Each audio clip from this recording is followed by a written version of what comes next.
الرحمن الرحیم قد افلح من تزکا وقال اللہ تبارک و تعالی فی مقام آخر قد افلح من زکاہا وقال اللہ تبارک و تعالی فی موضع آخر والذین هم للزکاة فاعلون صدق اللہ العظیم۔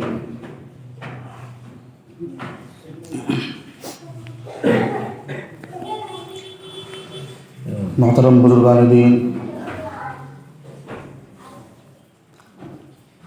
اللہ رب العالمین نے یہ اسلامی طریقہ ہمیں جو دیا ہے یہ بہت نایاب طریقہ ہے جو ہر کسی شخص کو حاصل نہیں ہے، ہر کسی مذہب کو حاصل نہیں ہے۔ اللہ تبارک و تعالی نے ہمیں جو اسلام دیا ہے، اس اسلام کے اندر چپے چپے پہ ہماری رہنمائی فرمائی ہے کہ ہمیں اب کیا کرنا ہے، اب کیا کرنا ہے، اب کیا کرنا چاہیے، تاکہ ہم سے کوئی وقت، کوئی لمحہ، کوئی منٹ، کوئی سیکنڈ ایسا نہ رہے جو غفلت میں گزر جائے۔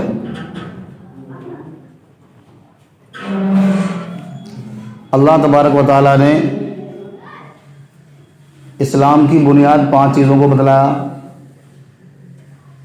سب سے پہلے توحید، کلمہ، کہ جب بچہ پیدا ہو جائے، بولنا سیکھنا شروع کرے تو سب سے پہلے سے کلمے کی دعوت دی جائے، کلمہ پڑھایا جائے، کلمہ سکھایا جائے۔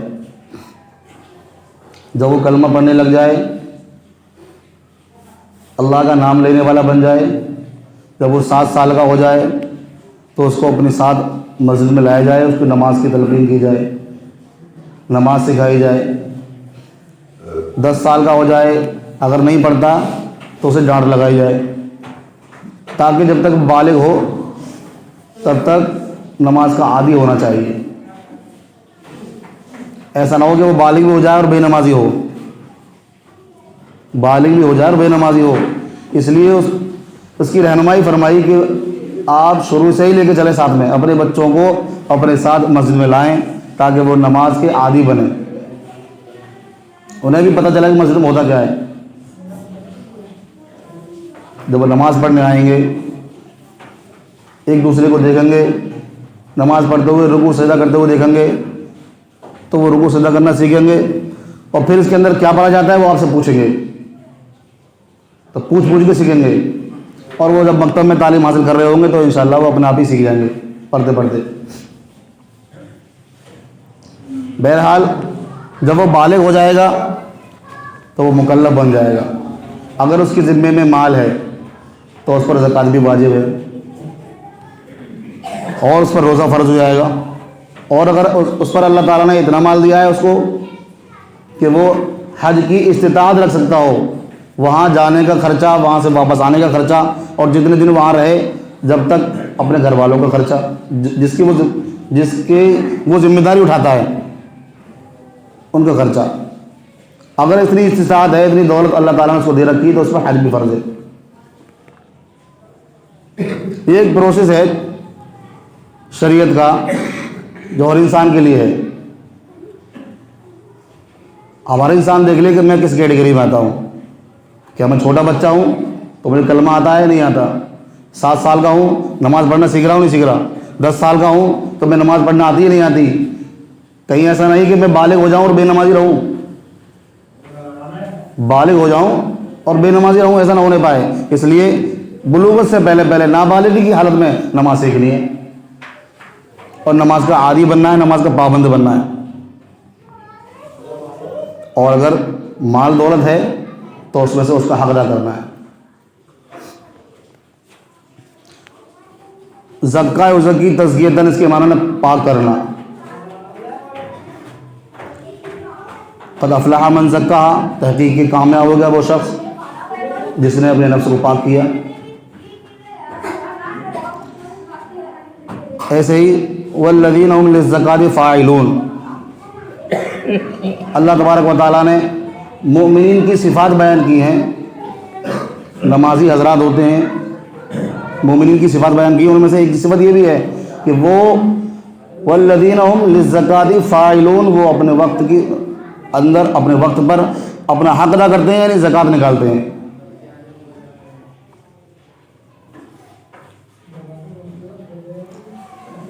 تو زکوٰۃ کس پر فرض ہے؟ زکوٰۃ کی فرضیت کے لیے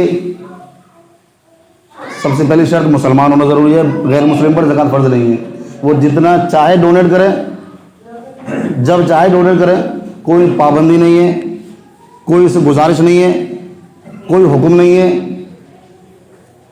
لیکن ایک مسلمان اگر ہے تو سب سے پہلی شرط ہے کہ مسلمان ہونا چاہیے، بالغ ہونا چاہیے، نابالغ پر فرض نہیں ہے، عاقل پر فرض ہے، مجنون پاگل دیوانے پر فرض نہیں ہے، نا سمجھ پر۔ اور یہ جو شرطیں پائی جاتی ہیں، اس کے ساتھ ساتھ یہ بھی دیکھا جاتا ہے کہ وہ مال، اس پر جو مال ہے وہ حاجت اصلیہ سے فارغ ہو، یعنی ایسا نہ ہو کہ ہم استعمال کرتے ہیں ان چیزوں کو، ضرورت سے زائد ہو، تو وہ مال ایسا مال ہو۔ دوسری صفت اس کی ہے کہ مال نامی ہو، بڑھنے والا مال، یا تو وہ مال اپنی ذات کے اعتبار سے بڑھ رہا ہو یا وصف کے اعتبار سے بڑھ رہا ہو۔ وصف کے اعتبار سے مطلب مال ہے، سونا ہے، چاندی ہے، پچھلے سال بھی ہمارے پاس 1 کلو سونا تھا، اب اس سال بھی 1 کلو ہے، سونا نہیں بڑھا لیکن اس کی مالیت بڑھ گئی۔ پچھلے سال اس کی قیمت 50,000 تھی، اب کی بار 1 لاکھ ہے، قیمت بڑھ گئی۔ تو گویا کہ مثال سے بتا رہا ہوں، مجھے نہیں پتا کتنی قیمت چل رہی ہے، گویا کہ اس کا وصف بڑھ گیا، یعنی اس کی مالیت بڑھ گئی، اس کی اہمیت بڑھ گئی۔ پچھلے سال اس کی ویلو کچھ اور تھی، اس سال اس کی ویلو کچھ اور ہے۔ مال نامی ہو، بڑھنے والا ہو، یا ذات کے اعتبار سے بڑھنے والا ہو۔ جیسے مان لو ہمارے پاس پچھلے سال 1 مشین تھی، ایک پلاٹ تھا جس کو ہم بیچنا چاہتے تھے، لیکن اس سال ہمارے پاس 3 پلاٹ ہیں جو ہم بیچنا چاہتے ہیں، مثال کے طور پر۔ تو یہ مال ہے، زمین جائیداد، دکانیں ہمارے پاس پچھلے سال 1 دکان تھی، اب کے بعد 3 دکانیں، پچھلے سال ہمارے پاس 10 دکانیں تھیں، اب کے بعد 15 دکانیں جو ہم کرائے پر اٹھا رکھی ہیں۔ تو پہلے 10 دکانوں کو کرایہ آتا تھا، 15 کا آ رہا ہے۔ تو بہرحال مال نامی ہو۔ تو یہ شرطیں جب پائی جائیں گی تو زکوٰۃ فرض ہو جاتی ہے، جبکہ وہ نصاب تک پہنچ جائے۔ نصاب کتنا ہے؟ 52.5 تولہ چاندی، یا اس کی قیمت یا اس کی اہمیت تمہارے پاس موجود ہے تو تمہیں زکوٰۃ فرض ہے۔ اتنی مالیت تمہارے پاس ہے، اگر مان لو 3-4 تولہ چاندی ہے اور 1 تولہ سونا ہے، اب چاندی تو کم ہے لیکن سونا اتنا ہے کہ 1 تولے سونے کے اندر تم آدھا کلو یا 1 کلو چاندی خرید سکتے ہو آرام سے۔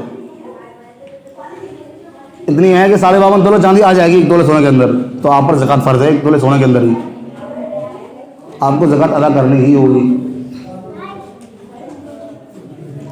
اگر آپ زکوٰۃ ادا نہیں کرتے ہیں تو گویا کہ آپ اس اللہ تبارک و تعالیٰ کے حکم سے پیچھے بھاگ رہے ہیں۔ اور ایک شرط اور ہے اس کے اندر، مال نامی شرط ہے، ایسے ہی اس کی شرط ضروری ہے، حولان حول، سال گزر جائے۔ پچھلے سال آپ کے پاس نصاب تھا، 20 سال میں چاہے تم غریب ہو گئے ہو، لیکن اب جب سال پورا ہوا ہے دوبارہ سے، تب پھر آپ مالدار ہی ہونا چاہیے، یعنی 52.5 تولہ چاندی یا اس کی قیمت کے مالک ہونا چاہیے۔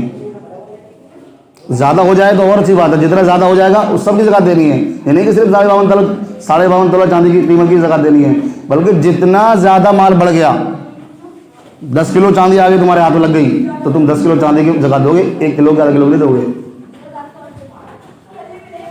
پچھلے سال نصاب تھا، اس سال بھی نصاب ہے، پچھلے سال 10 تاریخ کو نصاب تھا، آج بھی 10 تاریخ کو نصاب ہے، اگر اس طرح مثال کے طور پر لگائیں حساب تو 1 سال پورا ہونے کے بعد آپ کے پاس نصاب موجود ہے۔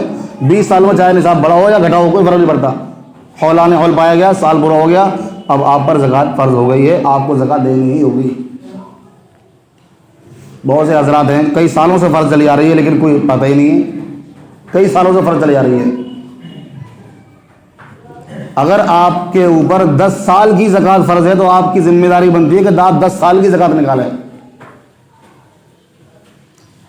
یہ بھی ایسا ہی فرض ہے جیسے نماز پڑھنا فرض ہے، 5 ٹائم کی نماز فرض ہے، اگر آپ ایک ٹائم کی نماز پڑھتے ہیں تو 4 ٹائم کی آپ کی ذمہ میں واجب ہے ابھی، تو ادا نہیں ہوئی ہے۔ جب تک وہ 5 ادا نہیں کرو گے جب تک وہ چاروں باقی جو ہیں وہ ادا نہیں کرو گے تب تک اللہ تبارک و تعالیٰ کا حقدار نہیں ہوگا.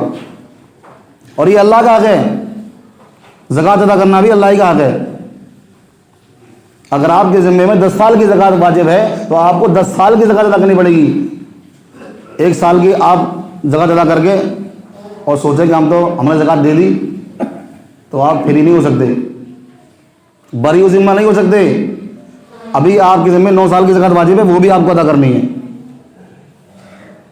بہرحال یہ تو ہوا واجب کا ثبوت کہ ہمیں زکوٰۃ دینی واجب ہے. کس پر واجب ہے؟ اب آپ اپنا اندازہ لگا لیں, حساب لگا لیں اپنے گھر کا کہ ہم پر کتنی مالیت ہے. ایک تو دیکھو مرد کے پاس مال کم ہوتا ہے, زیادہ تر سونا چاندی, لیکن عورت کے پاس زیادہ ہوتا ہے. گھروں میں یہ ہوتا ہے عام طور پر, یہ جتنا بھی ہے سارا کا سارا عورت کے حوالے کر دیتے ہیں, تیری ذمہ داری ہے تو سنبھال. تو دیکھو جب مرد کے پاس سونا چاندی نہیں ہے, مالیت نہیں ہے, نقدی نہیں ہے, رقم نہیں ہے, کچھ بھی نہیں ہے, نہ اس کے ذمہ پلاٹ ہے, کچھ بھی نہیں ہے, جو کچھ بھی ہے سب گھر مکان دکان سب بیوی کے نام کر رکھا ہے, تو زکوٰۃ واجب بیوی پہ ہوگی, 100 روپے نہیں ہوگی.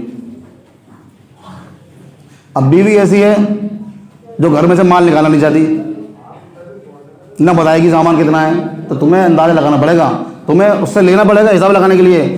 بیوی پر زکوٰۃ فرض ہے تو بیوی تو دے نہیں رہی, بیوی پر واجب ہے, بیوی دینا چاہیے بیوی کو, لیکن اگر نہیں دے رہی ہے تو تمہاری ذمہ داری ہے, وہ بیوی تمہارے ماتحت آتی ہے. جس طرح تم اس کو نماز پڑھنے کا حکم دیتے ہو, نماز پڑھو ٹائم سے, ایسے ہی تم اس کو زکوٰۃ دینے کا بھی حکم دو گے, ٹائم سے زکوٰۃ ادا کرے. وہ اگر نہیں دے رہی ہے, وہ اگر اجازت دے دے تو آپ اپنی جیب سے اس کی زکوٰۃ ادا کر سکتے ہیں, اس کی اجازت سے. ایسا نہیں کہ تم جیب سے نکال کے دے دو اور اسے پتہ بھی نہ ہو, پتہ بھی ہونا ضروری ہے تاکہ اس کی طرف سے زکوٰۃ ادا کی جا رہی ہے, اسے پتہ رہے کہ ہاں آپ کے مال کی زکوٰۃ ادا ہو رہی ہے یا ہو چکی ہے. تو بیوی کے ذمے میں جب دولت مال زیور اس کے پاس رکھا ہوا ہے تو اس پر زکوٰۃ واجب ہے.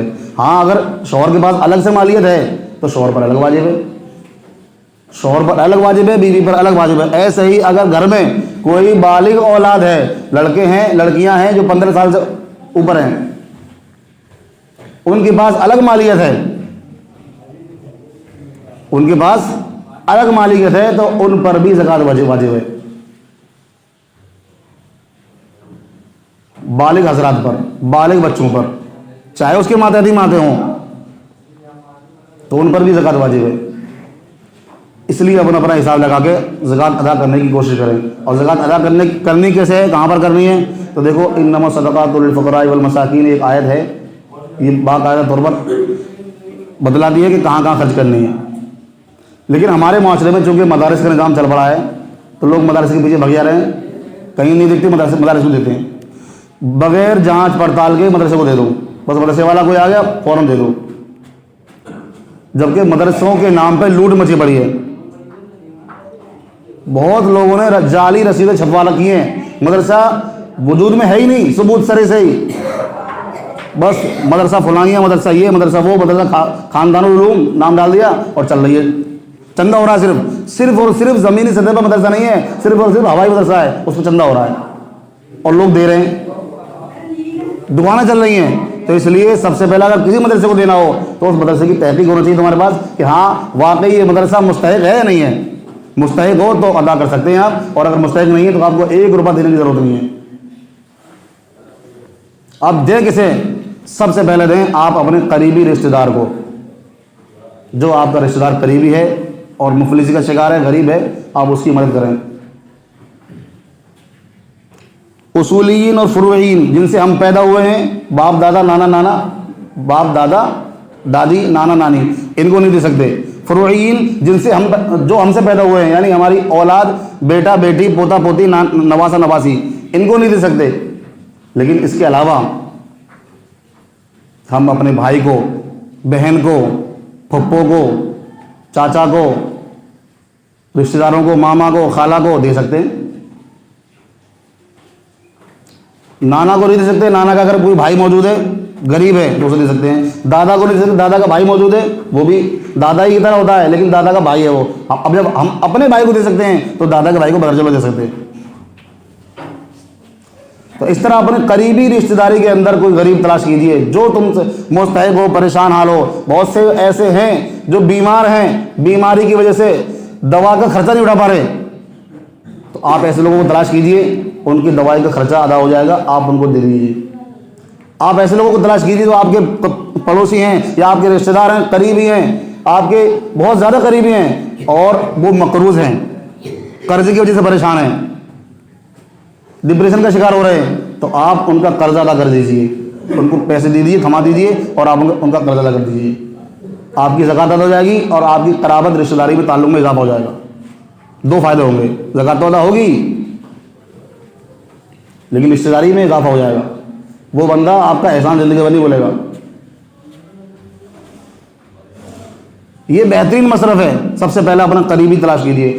آپ کے قریب میں رشتہ داری میں کوئی نہیں مل رہا، تب آپ اپنے محلے میں تلاش کر لیجیے. محلے میں کوئی نہیں مل رہا تو تھوڑی دور کی رشتہ داری میں دوسرے محلے میں تلاش کر لیجیے. اس طرح اگر آپ کے شہر میں بھی آپ کو کوئی نہیں مل رہا تب آپ دوسرے شہر میں تلاش کیجیے. لیکن سب سے پہلے اپنے گھر سے شروعات کیجیے، اپنے قریبی رشتہ داروں سے. جب آپ قریبی رشتہ دار تلاش کریں گے آپ کو بہت مل جائیں گے. کسی کو کوئی نہیں مل رہا ہو تو ہمیں بتا دینا اور ہمارے پاس ادا کر جانا. ہمارے پاس ایسے ایسے مستحق موجود ہیں جو باقاعدہ واقعی مستحق ہیں، واقعی مستحق ہیں، اور میرے پاس گہار لگا چکے ہیں،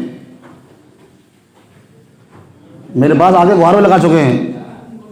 تو انشاءاللہ ان کی مدد بھی کی جائے گی. تو لیکن ایسے کی جائے گی جب آپ کو کوئی مصرف نہیں مل رہا ہو کہ کہاں خرچ کریں، تو آپ میرے پاس آ جانا، میں انشاءاللہ آپ کا ٹھکانے لگا دوں گا.